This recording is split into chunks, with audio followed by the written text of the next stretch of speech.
Hi there, I'm Adrian Ho. I live in Los Angeles. I'm 5'10", and I'm 47 years old. My phone number is 805-946-4655. I'm in the 40 to 50-year-old category, typically, and here are my profiles. One side and the other side. These are my hands. Okay, my dance story. So I'm not a professional dancer at all. I've never said I was. What I do say is that I've been taking professional dance classes for 20 plus years, literally.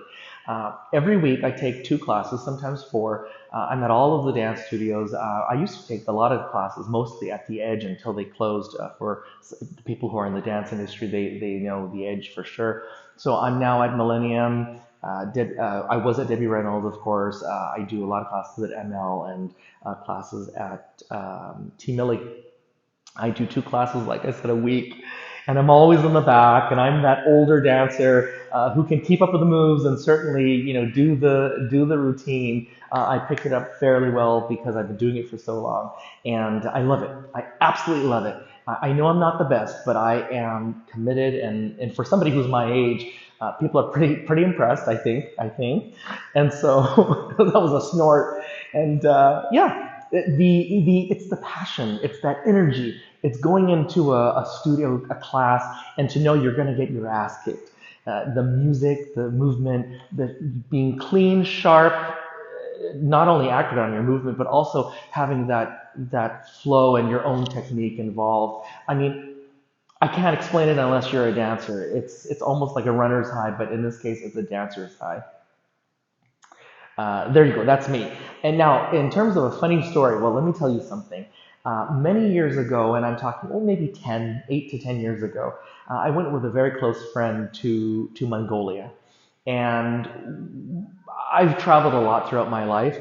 I've wanted to go to somewhere with my friend that she's never been to and I've never been to, and something that is outside of the typical London, Paris, Hong Kong, Tokyo, New York, and so on. No big city. We went to Mongolia. We went to Ulaanbaatar.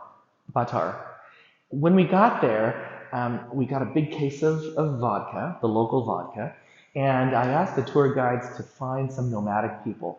And I wanted to know how they live, where they live, what they eat, how they interact with family, morals and values. That's really, truly what travel is about. We did it. And I bartered with them. I asked them to barter. Let us ride your horses that you've found, your wild horses.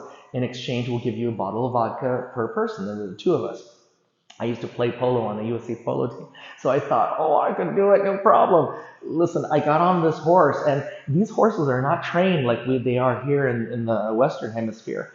In fact, they're exactly opposite. When you pull on the rein, that actually means speed up. And when you kick, that actually means slow down or something, right?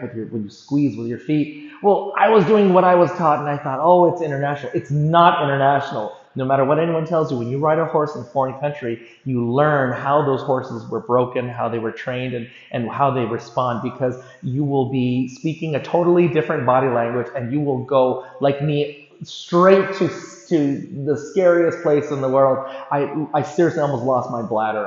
It was just terrifying.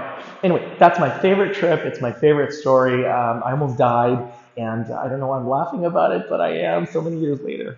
I hope to meet you all. I hope that we have a chance to work together on the project, and let me know if you have any questions. Thank you.